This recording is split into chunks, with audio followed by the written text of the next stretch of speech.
أن أقدم لكم رجل ممكن يكون كتير منكم ما يعرفوهوش، لأن كتير منكم ما بيتفرجوش.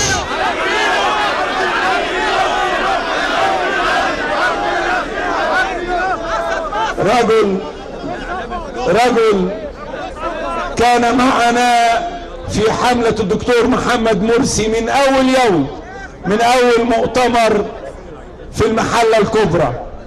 رجل من الفنانين الشرفاء الطيبين من أهل مصر، الفنان محمد شومان. بطل العباسية. مرحب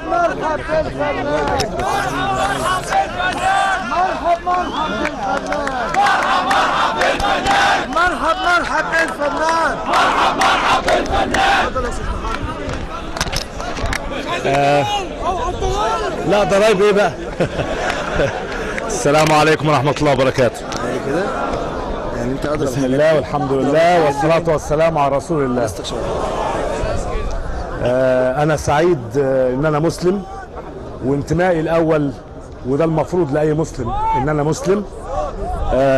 الصوت طب أعمل إيه كده أحسن؟ طيب بقول أنا أول انتماء ليا إن أنا مسلم، وده شرف ليا إن أنا أكون مسلم الحمد لله. مسلم مصري، فيهمني إن شرع ربنا هو اللي يتطبق، الشريعة الإسلامية. عايزين طباخين عشان الجمل.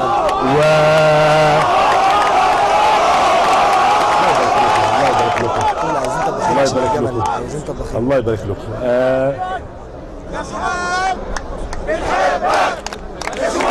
الله يبارك لكم. احبكم الذي احببتوني فيه وانا كمان احبكم والله في الله. بجد احنا يعني انا مش عارف، الحمد لله كان في حد من فتره قريبه قال كلمه صح، احنا ما عدناش في فتنه. وريت بس الناس بتوع الاعلام يفهموا الكلام ده. احنا ما عدناش في فتنه، احنا في محنه. الفتنه بيبقى الحق فيها متداري شويه عليه ضباب، والحقيقه دي مش كلمتها انا. طب ثانيه واحده اقول. اتفضل. اخواننا العربيه تويوتا 531 واو راء ياء تيجي سليفه يشيل عشان نقفل الطريق. الحاجه الثانيه محتاجين طباخين عشان الجمل. ده الفكر. ماشي كلكم هنا كوميديانات ما شاء الله. الله يبارك لا طباخين. ها كله طباخ، كله هيجي دلوقتي، كله هيجي.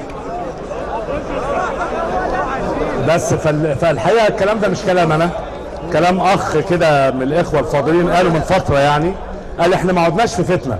الفتنه بيبقى الحق فيها عليه زي ضباب غيام، لكن احنا في محنه ان كل شيء واضح.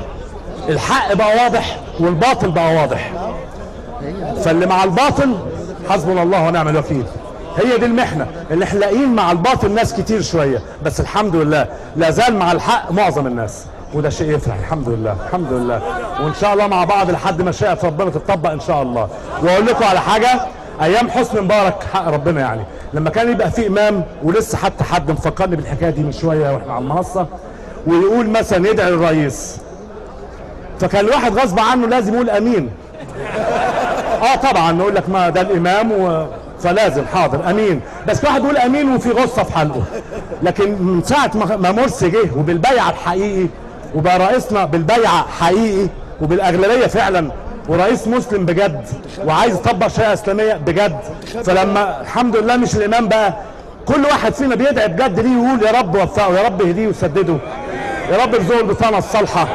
اللهم امين يا حبيبي، وينصره على كل من يعاديه. وفعلا مرسي مش بطوله. ايوه الهتاف عامل ازاي؟ اولاد حازم بيقولوا ما هو عاملها هو اللي حازم. يحترموا نفسهم يخشوا عندهم، يحترموا نفسهم يخشوا عندهم، يحترموا نفسهم يخشوا عندهم. دبوا برجليكم، دبوا برجليكم على الارض. يحترموا نفسهم يخشوا عندهم. انا بس عايز افكر الناس بحاجه، عشان الناس بتنسى، الشعب العادي بينسى للاسف. احنا يعني الوشوش اللي في الاعلام دي، اللي عمالين الليبراليين يطبلوا ليهم وهم يطبلوا لهم، مش هم دول، هم نفسهم اللي كانوا بتوع الفلول، مش هم نفسهم بتوع حسني مبارك. ده دليل على كذبهم وكذب اللي بيطبلوا لهم، صح كده؟ طيب احسن حاجه عشان خلصنا نعلم بعضينا كفاره المجلس. سبحانك اللهم وبحمدك اشهد ان لا اله الا انت استغفرك واتوب اليك. انا خلصت يا عم الكلام اللي عندي، والسلام عليكم ورحمه الله وبركاته.